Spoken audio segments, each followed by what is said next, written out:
যারা যারা মাদ্রাসা group D পরীক্ষা দেবেন তারা এতদিন অবশ্যই অ্যাডমিট কার্ড ডাউনলোড করে নিয়েছেন এবং অবশ্যই আপনারা নিজেদের সেন্টার এবং ডেট সব কিছু অবশ্যই দেখে নিয়েছেন আশা করি।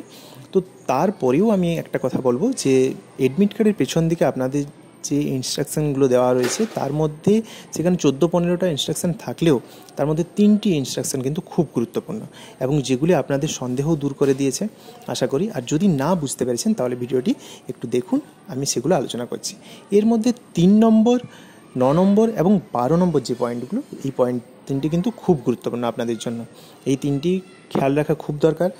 তার মধ্যে প্রথমটা বলি, 3 নম্বর যেটা, সেখানে বলা হয়েছে পরীক্ষা হবে 1 সেপ্টেম্বর।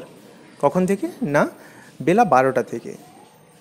কত মিনিটের? না 1 ঘন্টার জন্য, 60 মিনিটের জন্য পরীক্ষা হবে। এবং আপনাদের যেটা খেয়াল রাখতে হবে সেটা হচ্ছে পরীক্ষা হবে মাত্র 15 নম্বরের পরীক্ষা। 15 নম্বরের মধ্যেই ইংরেজি এবং অঙ্ক বিষয় থাকবে। অঙ্ক পরিষ্কার বলা আছে, গণিত থাকবে এবং অঙ্কের মান হবে 7 নম্বর এবং ইংরেজিতে থাকবে 8 নম্বর। তাহলে ওই 8 নম্বরের মধ্যে থাকবে ইংরেজিতে সাধারণত গ্রামার ভার্সন এবং অঙ্কে থাকবে পাটিগণিতের মধ্যে লসাগু, গসাগু, যে সুদ কষা, যে ধরনের পাটিগণিতের যে অঙ্কগুলো হয় সেই সব অঙ্কগুলো থাকবে। তো এই পরীক্ষাটিতে 12 নম্বরের যে পয়েন্টটি অ্যাডমিট কার্ডে বলা আছে না, সেটা কি না, সেখানে আপনাকে কি কি নিয়ে যেতে হবে সেই জিনিসগুলো, বিশেষ করে একটা passport size, recent passport size colour photograph, Aadhaar card এবং অ্যাডমিট কার্ড আর বল পয়েন্ট, এই 4টে জিনিস আপনাকে খেয়াল রাখতে হবে।